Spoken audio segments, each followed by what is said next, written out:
The high desert had its monsters, and not all of them walked on two legs. Silas, an old man with a quiet voice and deep-set eyes, lived by himself on a patch of land between the mesa and the scrublands. When the tracks of the mountain lion reappeared, he knew the past was clawing its way back. He thought one bullet would be enough to bury the fear. He was wrong, because some beasts don't die.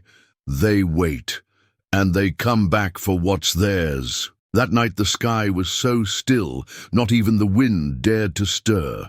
Silas heard the crack from the enclosure like a judge's gavel. Scout, the scrawny dog who was his only company, barked 3 times before being silenced by a dry yelp. Lantern in one hand, rifle in the other, Silas ran to the pig pen. The beam of light trembled, and it was there, between the shadow of the cottonwood and the crooked fence, that he saw it. The eyes of the cougar glowing like 2 living embers. It lunged, and the impact threw him to the ground. Claws tore through his shoulder, but his finger didn't fail. The shot shattered the silence. The beast collapsed with a wounded roar. Silas, bleeding, buried the animal behind the dry reservoir. He thought he had won. He thought wrong. Silas was never a man of many words. He was a man of calloused hands, sun-cured skin, and eyes that always seemed to hold their silence. He lived alone in a forgotten corner of the desert, in a simple house of mud and timber, his father's inheritance. Since Martha, his wife, had passed from a heart attack 5 years ago, he'd learned to converse more with the chaparral than with people. He raised a few dairy cows, some chickens, and a surly old hog that squealed every time he walked by with the feed bucket. Scout, his dog, was the only soul who shared his days and his nights. He was the kind of animal that feels things before its owner does, when the weather is about to turn, when a drought is coming, or when something wrong is stalking the edges. In the weeks before the attack, the land seemed unnaturally quiet. Not even the cicadas sang. On Monday, he found feathers scattered near the fence. On Wednesday, Scout refused to leave the shade. And on Friday, a cow appeared with deep scratches on its flank, as if something had tried to pull it down. Silas thought it was a coyote, but when he saw the prints, wide, deep, with 3 distinct pads pressed into the dust, his blood ran cold. He knew what it was. That wasn't a coyote. They were the tracks of a mountain lion, a big, reclusive, cunning one. One just like it had stalked the region years ago, vanishing after killing 3 calves in a single night. He took the rifle down from the rack, cleaned and oiled it, and left it leaning near his rocking chair. Just in case, he muttered. But deep down, the old fear was already beating in his chest like a war drum. The nearest neighbor was miles away. The radio hadn't picked up a signal since the last thunderstorm, and the moon, that week, was in hiding. The desert grows dark fast when a large predator is near, and that night the darkness felt heavier. Silas never asked for much from life. After his wife was gone, all that remained was the packed dirt of the yard, the smell of smoke from the wood stove, and the quiet of the porch at dusk. What he valued most was the rhythm of his homestead, rising with the rooster, milking the cows, feeding the animals, sweeping the yard. It wasn't happiness, it was peace, and for him, peace was a luxury, but the cougar came to take that from him. The first night, it attacked with stealth. It left dead chickens tossed about like old rags. The second, it tore through the fence and nearly took a calf. Silas started sleeping with the rifle in his lap, his ear pressed to the wall. One night, when the heat clung to his skin like a wet cloth, he left a piece of meat under the juniper tree, laced with poison. The next morning the meat was still there, but so were the tracks. The cougar seemed to be mocking him. It was on the 5th night that everything exploded. The hog's scream ripped through the dawn. Scout barked, howled, and then fell silent. Silas ran, the lantern shaking, the rifle nearly slipping from his hand. In the pig pen the scene was unholy, the mountain lion on top of the hog, which was already bleeding, its eyes fixed on him, as if it had been waiting. When it leapt, he fell backward. The beast was all fury, claws tearing, hot breath on his face. He didn't aim. He fired in pure terror, the rifle pointing upward. The blast echoed in his soul. The cougar fell heavily to its side, kicking. Foam frothed at its mouth, its eyes quivering as if in disbelief. Silas staggered, grabbed the weapon from the dirt, chambered another round, and fired into the animal's chest. Silence. The smell of gunpowder mixed with fresh blood. The damp earth trembled beneath his feet. Scout was lying near the door, wounded but alive, his snout smeared with mud and blood. Silas didn't cry. He didn't curse. He tied the cougar's body with a thick rope and dragged it deep into the scrub near the dry creek bed. He dug with a spade, with his hands, with what little strength he had left. He buried the beast deep, piled stones on top, dry branches, packed earth. He stomped it down firmly. He stood staring at the mound of dirt for a few minutes, took a deep breath. He thought it was over.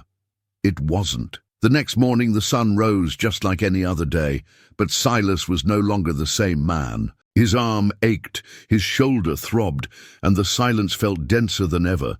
Scout barely moved. The gash on his back was ugly, but his eyes, that look of an animal that has seen too much, told him there was more to come. Silas tried to go about his day as usual. He heated coffee, swept the yard, tended to the cows, but the tracks were still there.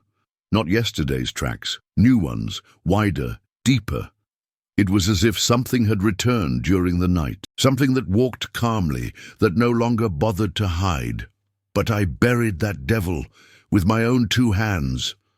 The words came out ragged through clenched teeth. Deep down he knew. The one he killed wasn't the only one. 2 days later, the goat vanished. No sound, no blood, just the hole in the fence and a trail leading into the brush. Silas sat on the edge of the corral with his head in his hands. His very soul felt damp. It wasn't just fear. It was an exhaustion that stuck to the skin like dust from a long road. He walked to Jed's cabin, an old rancher who lived further on, nearly blind but with a sharp sense for the world. He told him what was happening. Jed was quiet for a long time. Then he spoke. A cat like that, they travel in pairs. Always have. When it's not a male and female, it's a mother and a cub. You killed one. Now the other is circling. Did I kill the female? Silas asked, his heart sinking in his chest. Nobody knows, but whoever it is, the other one saw. And an animal that loves doesn't forget. On the way home, Silas passed a thicket of sagebrush and saw in the damp earth 3 deep paw prints and 1 smaller, lighter one. The cougar hadn't been alone that night. It never was. The next dawn, the chicken coop was silent. No screams, no struggle, just the soft sound of floating feathers and the smell, a strong scent of crushed sage and living fur. In the morning, the chickens were dead, but not eaten. Just their necks snapped. This isn't hunger, this is a message. Silas's body kept moving, but his mind was already cracked earth. He would stop in the middle of the yard and stare at nothing, his finger gripping the stock of his rifle like a man holding a crucifix. Scout, growing weaker by the day, would snarl in his sleep.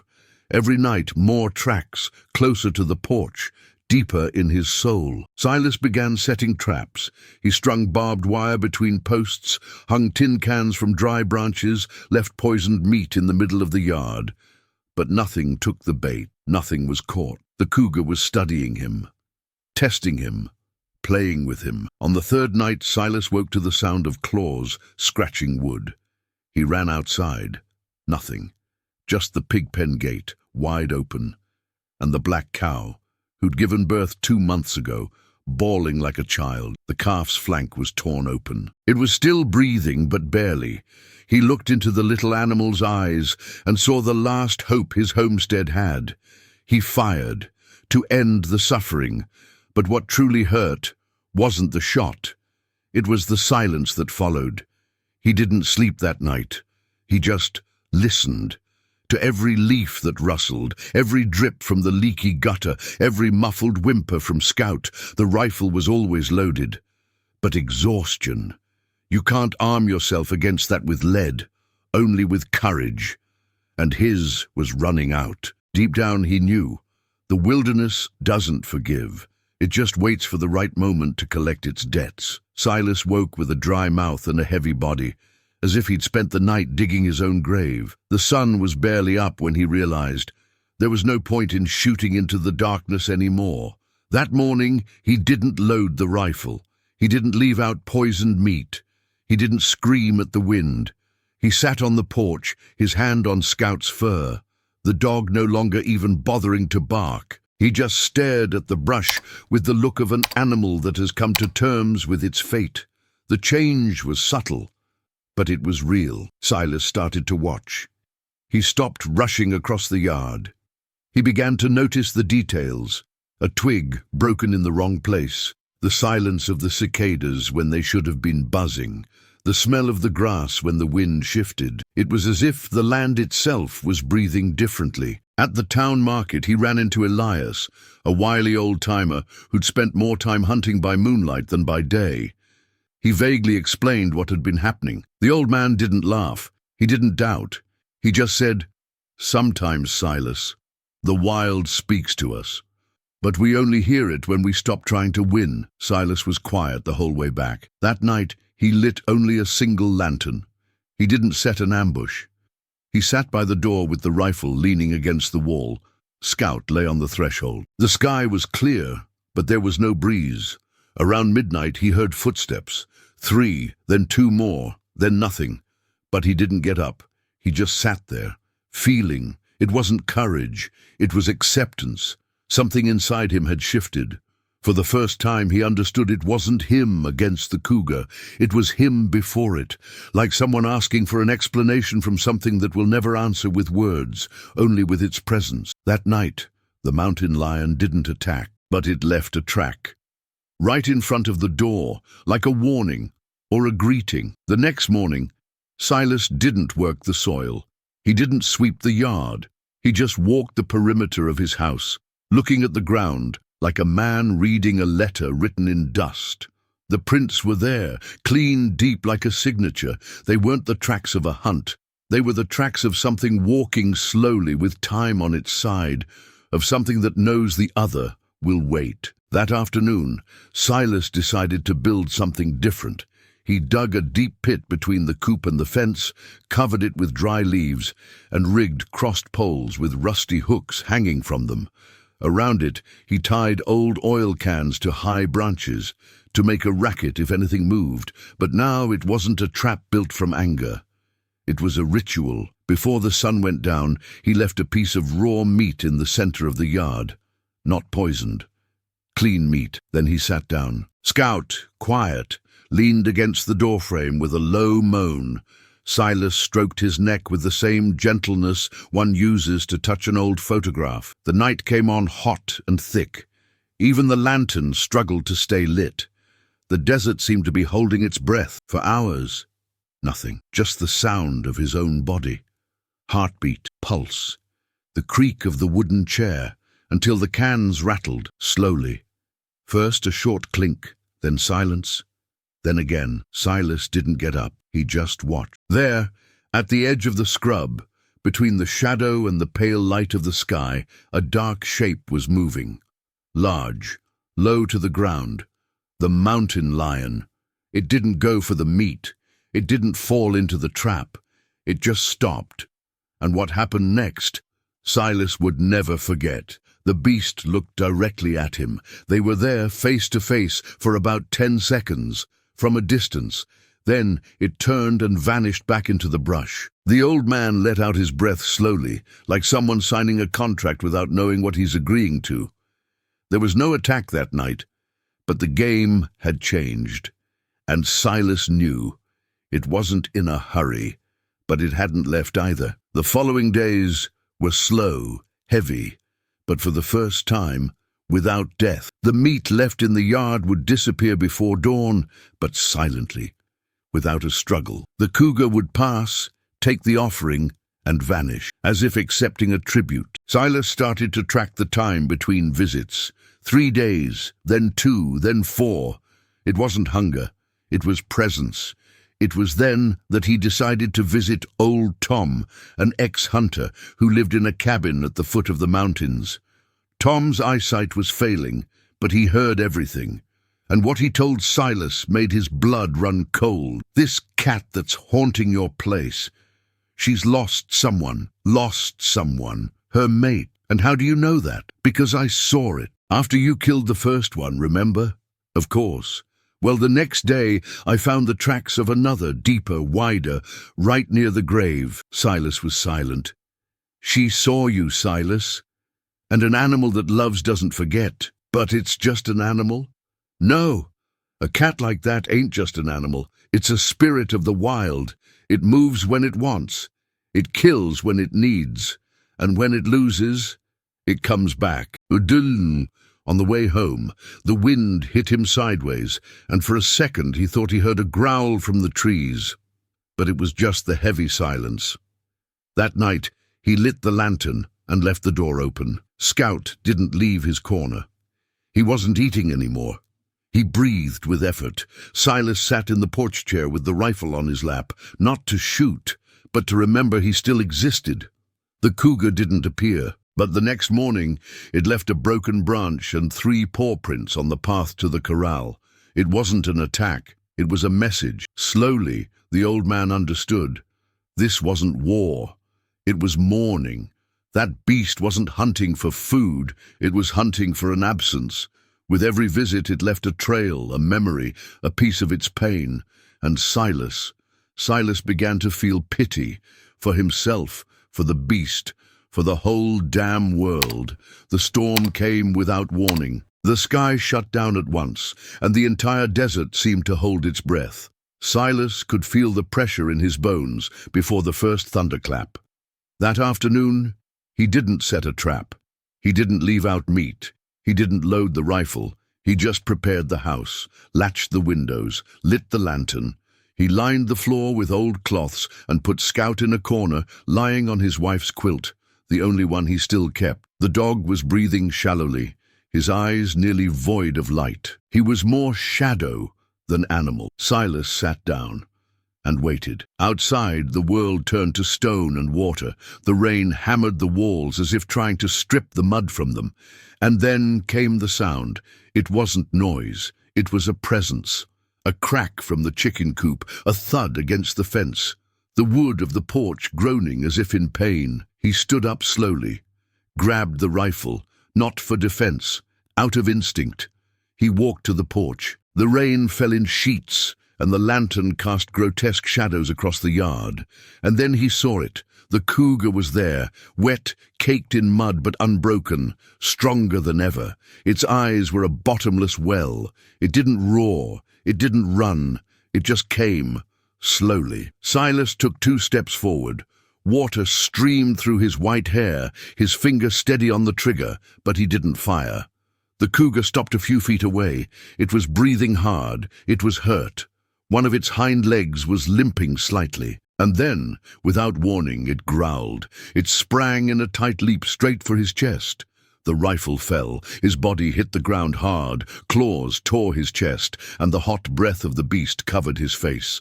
Silas screamed, not in fear, in finality. With both hands, he grabbed the animal's muzzle, trying to push it back. Blood ran down his stomach. The pain was alive, throbbing, ancient.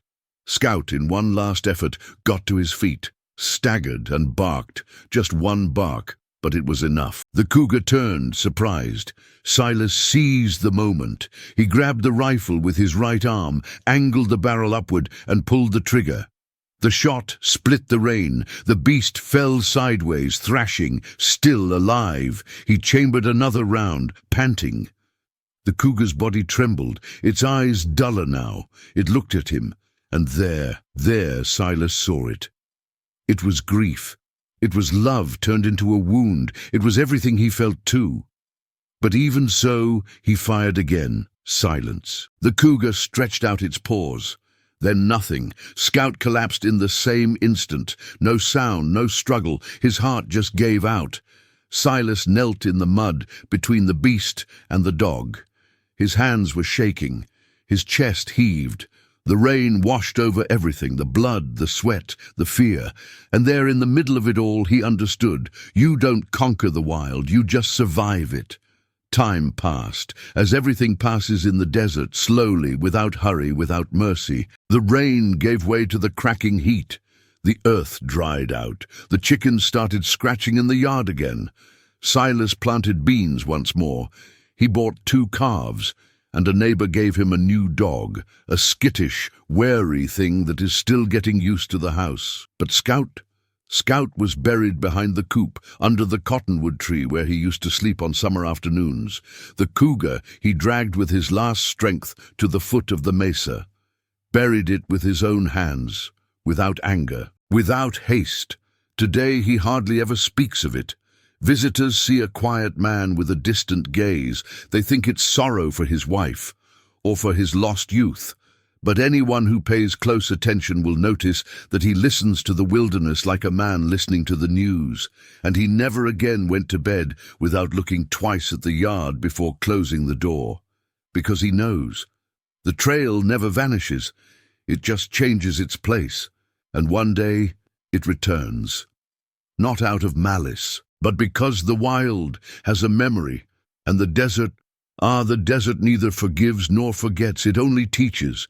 To those who are still alive to learn. If this story moved you, hit that like button now. Not for the video, but for the silent courage of Silas and of everyone who faces their own ghosts day after day. And I love to know how far these stories travel. Tell me in the comments, what city or country are you watching from? If you feel that nature has its own way of remembering and teaching, subscribe to the channel, because here, every tale carries more than just words. It carries truth. And now, click the screen to see the next story.